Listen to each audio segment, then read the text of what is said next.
Наталя, ти ж тут знаєш все, підкажи мені, сказав якось мій сусід українець, з яким я познайомилася вже тут на Мадейрі. Він час від часу звертався і питав, де поїсти, куди сходити, про якісь заходи, про якихось людей, чи можу я підказати майстра на СТО або лікаря, дантиста тощо. І потім видав: ну ти ж тут все знаєш? Я собі такою людиною не здавалася. І я ще подумала, я знаю все. На мій погляд, я ще й третини не знаю. Я навіть досі іноді їжджу по навігатору. Звісно, не в супермаркет чи спортзал, але якщо йдеться про інше місто або поїздку в гори, я завжди відкриваю мапу. Тож людиною, яка знає все, я собі точно не здаюся. Але потім я згадала себе 4,5 роки тому.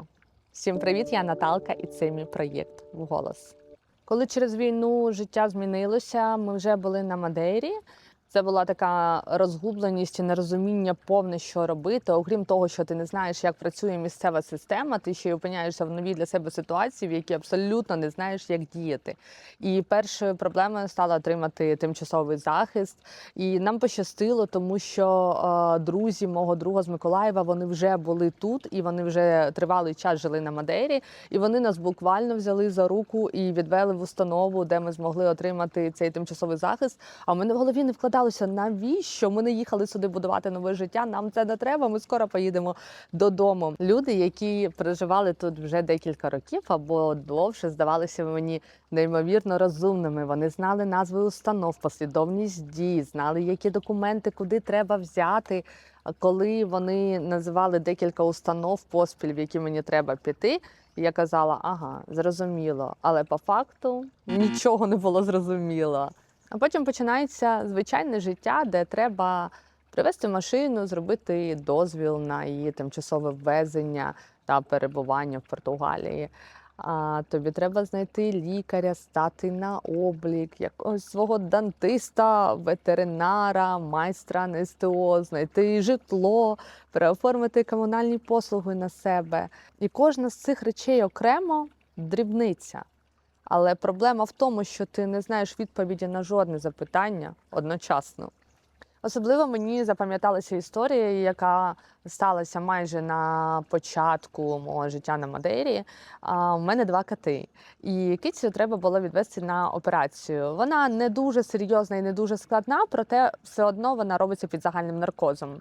Мені порадили ветеринара, а порадила моя нова знайома. Сказала, що лікар гарний, відповідальний, тож все пройде добре. Я йду туди на консультацію, і на другий раз ми вже йдемо на операцію. Мені дають документ, згода на те, що буде проводитися операція, загальний наркоз, про те, що є певні ризики. По суті, стандартна процедура.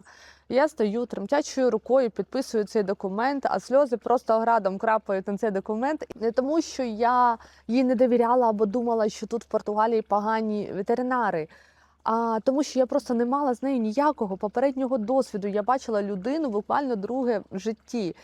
І я могла спертися тільки на рекомендацію моєї нової знайомої. І тут я зрозуміла, як мені бракує цієї такої звичної речі, якої ми в звичайному житті, в звичайних умовах навіть не надаємо особливої уваги. Мені бракує довіри. З машиною, наприклад, мені, звісно, треба був майстер, мені його порекомендували.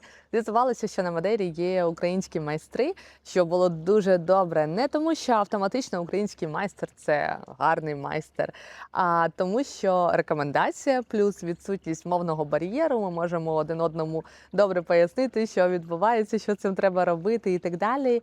І тут раптом є вже новий контакт, потрохи з'являються інші. Також я пам'ятаю, яким квестом перший раз для мене було отримання тимчасового права на ввезення автомобілем і користування в Португалії. У мене автомобіль на українських номерах, тож перший раз це дійсно був квест.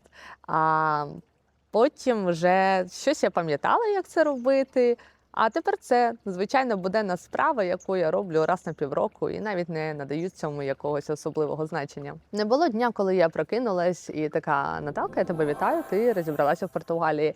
Це відбувається зовсім потрохи, і інформація нашаровується. Сьогодні ти оформив собі медичну страховку, завтра ти знайшов свого майстра, якогось ще лікаря і так далі, і тому подібне. Сьогодні я можу сказати комусь, що робити, куди йому треба йти і провести буквально за руку. І насправді саме це я вважаю ціною нового життя.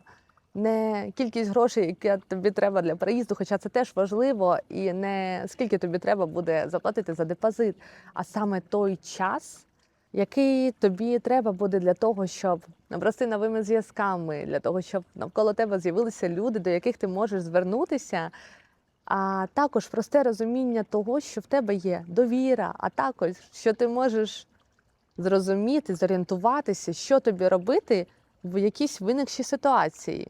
Будь-то побутова ситуація або екстрена, як не крути, це розуміння дуже важливе. І, можливо, це місце стає твоїм не тоді, коли ти отримаєш новий документ, якийсь папірець, а також не тоді, коли перестаєш їздити за навігатором, тому що тоді мені до цього ще дуже далеко. А коли ти не ставиш питання, а ти знаєш когось, хто, отримуєш це питання на свою адресу. І Наталя, ти ж тут це знаєш? І я думаю, та ні. А потім згадую себе 4,5 роки тому, і як мене буквально за руку водили всюди. І думаю, щось все ж таки, де я знаю. А з вами була Наталка і мій проєкт «Вголос». Думки, які зазвичай лишаються всередині, тут звучать вголос.